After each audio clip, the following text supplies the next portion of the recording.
Bonjour à vous, mes très chers amis. On va s'attacher dans cette vidéo donc à débriefer un petit peu les matchs en Europe. On va faire le tour d'Europe, des clubs, des matchs, des gros matchs qui ont eu lieu ce week-end, et il y en a eu. Donc il y a de quoi faire dans cette vidéo. Ça va nous permettre en plus après de pouvoir faire le lien avec la Champions League, puisque on va quand même s'attacher à débriefer les matchs qui concernent les clubs qui sont en lice en Ligue des Champions. Donc on commence par l'Angleterre. C'est parti.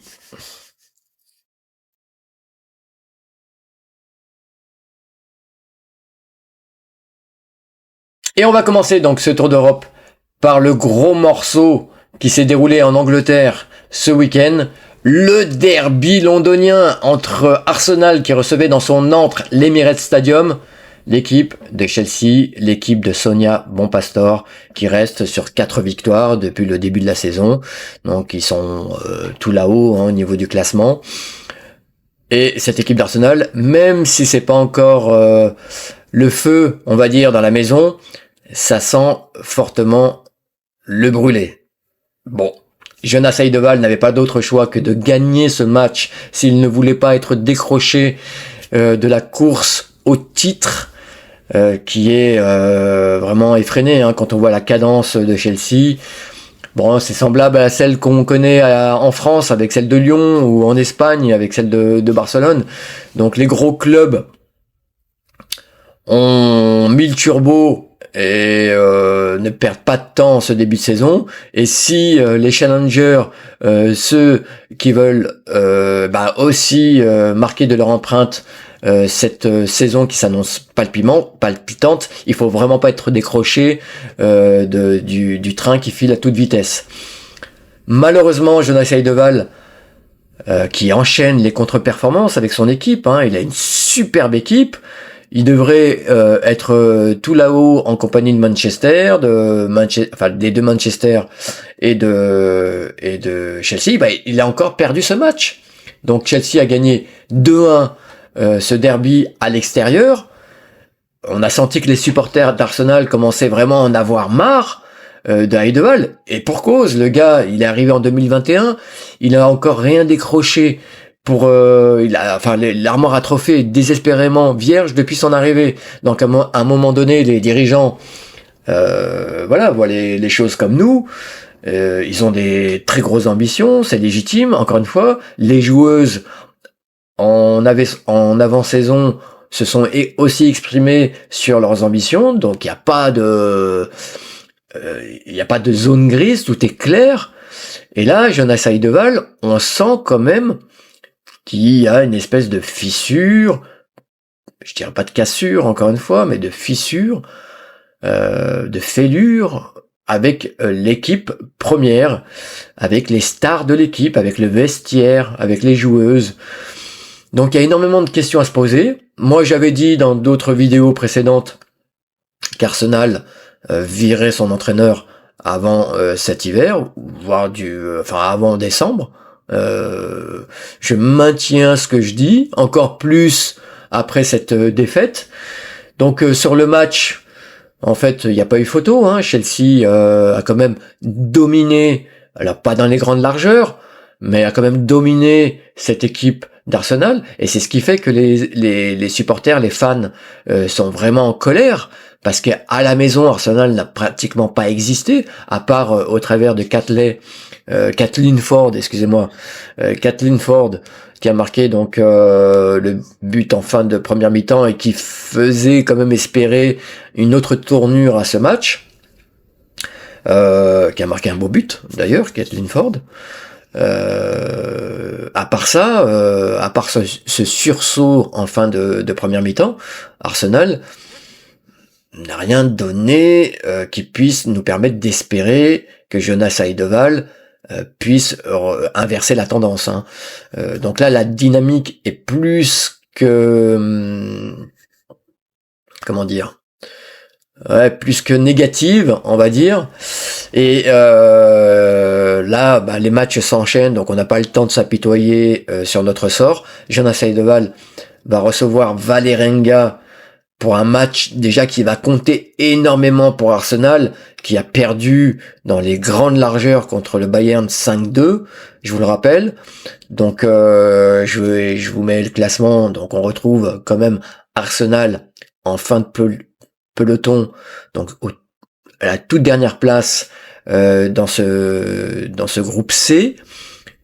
On sait qu'il y a aussi la Juventus qui va, je pense, donner du fil à retordre à Arsenal. On verra la Juventus un peu plus tard qui, elle, enchaîne quand même les victoires et sur une superbe dynamique et qui, là, s'incruste et montre clairement qu'elle a envie de sortir de cette poule et d'aller, pourquoi pas, en quart de finale. Donc là, Arsenal n'a pas d'autre choix. Là aussi, je l'avais dit au moment où ils ont joué le Bayern, je l'ai dit au moment où ils allaient jouer Chelsea, et je le redis d'autant plus au moment où ils jouent Vålerenga, qui est quand même le petit poussé du groupe. Ils doivent absolument gagner et inverser très très vite la tendance, sinon je ne donne pas cher de la peau d'Arsenal sur le championnat anglais. Ils sont décrochés. Bon, le championnat est encore long, donc on va pas préjuger aujourd'hui du sort d'Arsenal dans ce championnat. Mais là, ça va plus vite en Ligue des Champions. Si il faisait une contre-performance contre Vålerenga, là les carottes sont cuites pour le club londonien. Donc affaire à suivre concernant Arsenal. Dans l'autre match qui nous intéresse, donc Manchester City qui jouait donc à la maison contre Liverpool. Qui jouait, excusez-moi, à l'extérieur contre Liverpool. Manchester City a gagné 2-0, voilà, sans trembler, avec un superbe but d'ailleurs de Khadija Shaw. Je vous mettrai aussi le résultat du match là quelque part sur mon écran, vous avez l'habitude.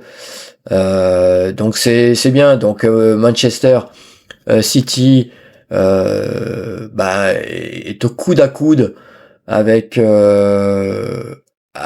Chelsea. Il va y avoir une explication en direct, un face-à-face entre les deux clubs, je crois dans un mois, au mois de novembre. Donc là, on en saura plus sur l'éventuel futur champion qui pourrait être en Angleterre.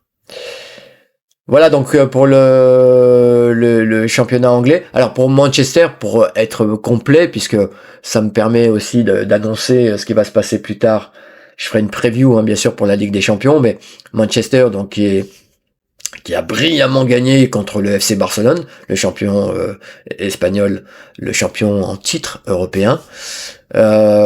Donc va jouer. Alors attendez, je vais regarder mes notes. J'ai mes petites notes.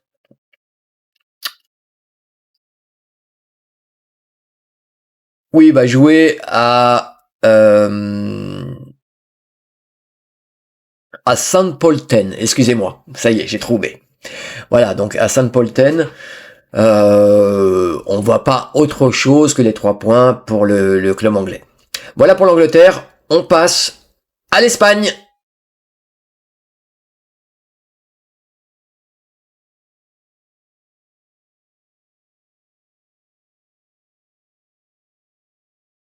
Bon, et là, le moins que l'on puisse dire en Espagne, c'est que le FC Barcelone ne fait pas dans la dentelle. Ça, c'est sûr.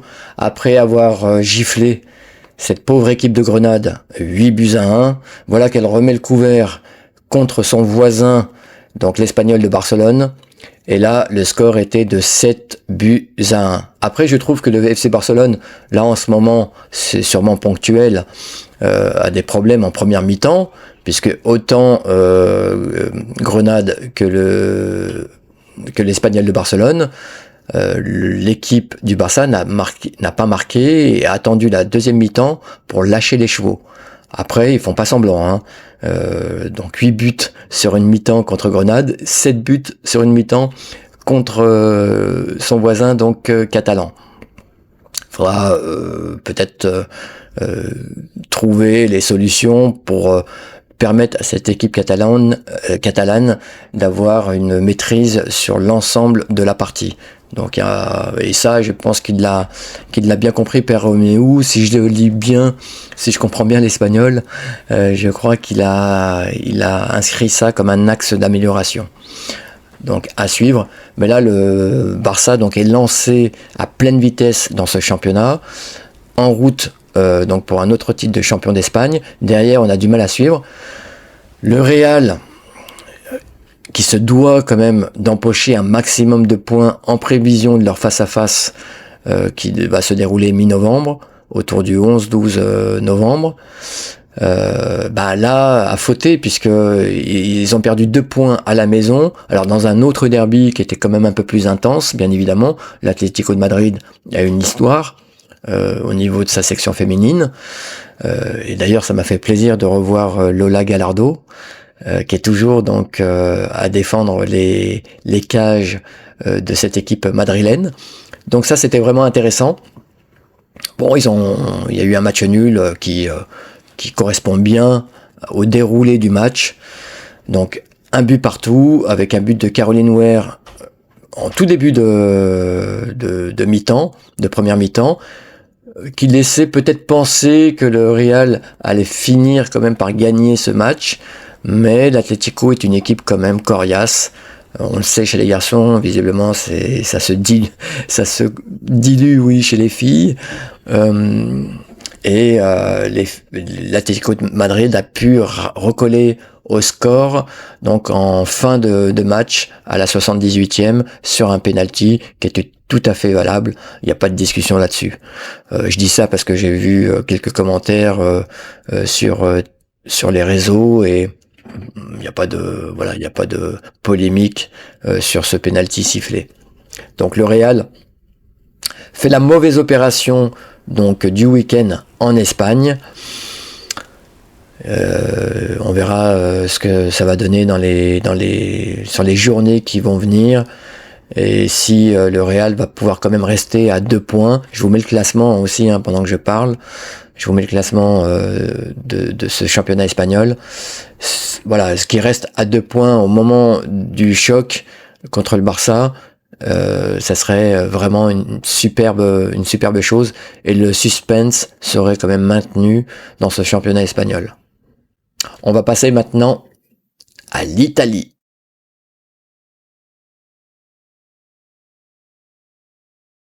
Allez, on poursuit notre tour d'Europe et là on s'arrête en Italie, dans le Piémont, à Turin, où la Juve donc recevait, pour le choc de cette journée en Italie, recevait donc l'AS Rome à l'Allianz Stadium, donc le stade dans lequel jouent habituellement donc les garçons.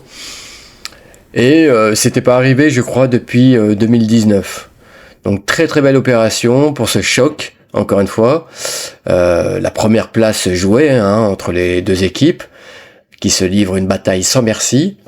L'année dernière, l'AS Rome avait gagné le championnat, mais auparavant, on était sur une belle série concernant la Juventus.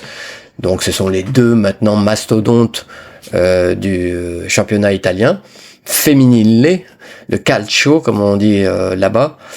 Donc l'Allianz Stadium qui a servi donc d'écrin pour ce magnifique match et la Juve a pu attirer, je lis mes notes, 33 321 spectateurs, ce qui est vraiment une très très belle opération pour le foot féminin là-bas en Italie. Donc quelque chose qui va certainement se renouveler.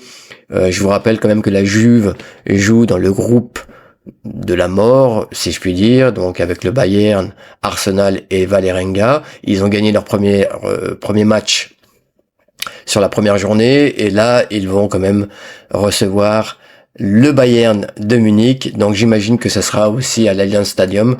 Je peux pas en être sûr. On verra ça quand on fera la review des matchs de Ligue des Champions. On revient sur ce match, donc la Juve n'a pas raté l'occasion en recevant donc l'AS Rome d'empocher les 3 points et donc de squatter la première place du classement. Je vous le dis, c'est une très belle opération, ça a été une opération magnifique au niveau marketing, c'est aussi une très belle opération au niveau arithmétique. Donc 2-1. Alors les buteurs, enfin les buteuses plutôt, je vous le mets là dans un coin de mon écran. Donc on a eu Bonansea qui fait toujours parler d'elle et ça c'est super. Une joueuse que j'apprécie énormément. Bonansea qui marque un superbe but à la 13e minute. Et puis, alors, sur un service en plus magnifique, je vous invite à aller voir ça sur YouTube, un service magnifique de Cascarino qui visiblement s'éclate dans le Piémont, à Turin. Une très bonne chose, vraiment un service au millimètre. Un deuxième but, donc toujours dans la même mi-temps, première mi-temps, de Cantor, qui pour le coup est la capo-canonnière, pour reprendre un terme italien. C'est la meilleure buteuse du club. Elle enchaîne les buts. Elle a été fantastique contre le PSG. Et elle continue sur sa lancée, tout simplement. Et en tout fin de match, l'AS Rome a répondu, donc à la 93e minute, par Glionna. Voilà ce qu'on peut dire sur le match. La Juve, donc, fait plein de confiance avant son gros choc contre le Bayern. Ça, c'est vraiment une bonne chose. Et ce qu'on peut dire, c'est que les espoirs qu'ils ont fait naître avec ces magnifiques matchs qu'ils ont livrés contre le PSG, ces espoirs se concrétisent et c'est une équipe qui visiblement est sur une très très bonne dynamique. On va voir ce que ça va donner quand on affronte vraiment des adversaires de tout premier plan comme le Bayern. Voilà ce qu'on pouvait dire. L'AS Rome de son côté donc va se déplacer à Galatasaray. Donc vous aurez tout ça dans ma review des matchs de Ligue des Champions. Et on va continuer sur notre lancée et on finit donc notre tournée en Allemagne.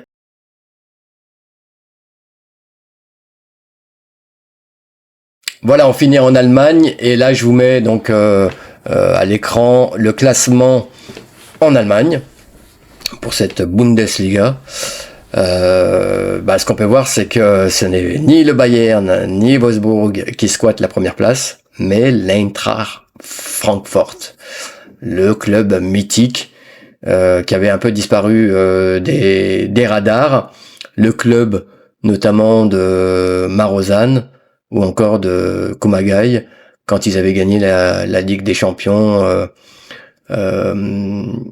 en 2015. Alors en 2015, il y avait plus bien évidemment Kumagai. Elle avait joué la finale contre Lyon en 2012, puis ensuite elle a rejoint donc l'Olympique Lyonnais, ça vous le savez. Marozan était encore donc à Francfort quand elle a gagné en 2015 contre le PSG. Donc cette Coupe d'Europe. Donc Eintracht Francfort, c'est pas un club qui sort de nulle part. C'est un club qui a une énorme histoire chez les filles et qui là, écoutez, reverdit. C'est les moins que l'on puisse dire sur ce début de saison. Ce qui m'intéresse, c'est quand même le choc de cette journée en Bundesliga, le choc entre Wolfsburg qui accueillait donc le FC Bayern pour une explication franche, musclée entre ces deux ennemis. Et que l'on puisse dire, c'est que Wolfsburg a réalisé une superbe opération, un peu à la manière de la Juventus de Turin, une superbe opération. Ils étaient un petit peu décrochés avant ce match, ils n'avaient pas d'autre choix que de gagner. Le message est bien passé auprès des filles qui ont joué avec énormément d'intensité à l'image de Berenstein, la deuxième buteuse du match. Donc Wolfsburg mérite largement sa victoire, sans contestation possible. Donc Wolfsburg a gagné ce match 2-0. Ça rebat un petit peu les cartes donc dans ce championnat. Au passage, Wolfsburg a quand même mis fin à une série de 44 matchs où le Bayern était quand même invaincu. 44 matchs, c'est pas rien, toute compétition confondue, bien évidemment. On peut dire que le Bayern roulait un moment sur le championnat allemand, et donc c'est une vraie prouesse qu'a réalisé Wolfsburg. Ils font plein de confiance avant de recevoir donc pour la Ligue des Champions l'OL. Donc là aussi, ça va être un superbe match. Comptez sur moi pour regarder ce magnifique match. C'est un classique du foot européen, Wolfsburg-OL. Les deux clubs ont encore, plus l'OL, mais les deux clubs ont encore leur mot à dire. Et voilà, Wolfsburg a quand même encore en son sein des joueuses formidables. J'ai parlé de Berenstein, je peux vous parler aussi d'Alexandra Popp, qui est une joueuse extraordinaire, qui est la figure de proue du club. C'est la joueuse d'un seul club. On l'a joué tellement de fois. Enfin, quand je dis on, je parle des Lyonnais, des Lyonnaises. Elles ont joué tellement de fois Wolfsburg, tellement de fois Alexandra Popp, qui généralement aime bien jouer contre les Françaises, que ça soit avec Wolfsburg ou avec son équipe nationale, et marquer des buts importants. C'est comme ça qu'elle nous avait éliminés lors du dernier Euro. Elle nous avait fait vraiment très très mal. Et je me souviens qu'elle avait marqué aussi un but en finale contre l'OL. Donc c'est une joueuse vraiment à surveiller pour l'Olympique Lyonnais. Bon, ça ils le savent, hein, bien évidemment. Donc Wolfsburg a gagné contre le FC Bayern dans ce match au sommet, donc 2-0. Le FC Bayern, lui, donc fait la mauvaise opération, se retrouve à 2 points de l'Eintracht Francfort. Et donc va devoir en plus enchaîner les matchs. Ils avaient quand même gagné contre Arsenal, donc on pensait que la série pourrait se poursuivre. Une victoire qui fait quand même du bien à la tête, hein, j'imagine, quand vous gagnez 5-2 contre Arsenal.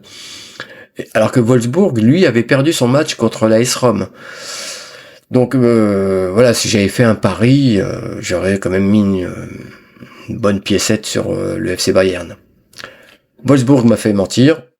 Ils ont fait la bonne opération.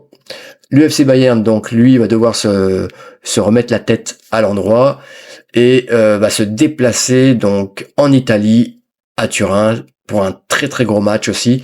J'espère avoir le temps de le regarder aussi, ce match, pour vous le débriefer un petit peu. Donc voilà ce qu'on pouvait dire sur le championnat d'Allemagne. Ce que je vais faire aussi, pour ceux qui sont restés avec moi donc jusqu'à la fin, je vous en remercie, hein, bien évidemment. Je vais vous mettre l'ensemble des classements concernant les 4 championnats qu'on a visités. Donc le championnat anglais, le championnat espagnol, le championnat italien et le championnat allemand. Sur ce, je vous souhaite une bonne continuation et à très bientôt les amis. Va va voum!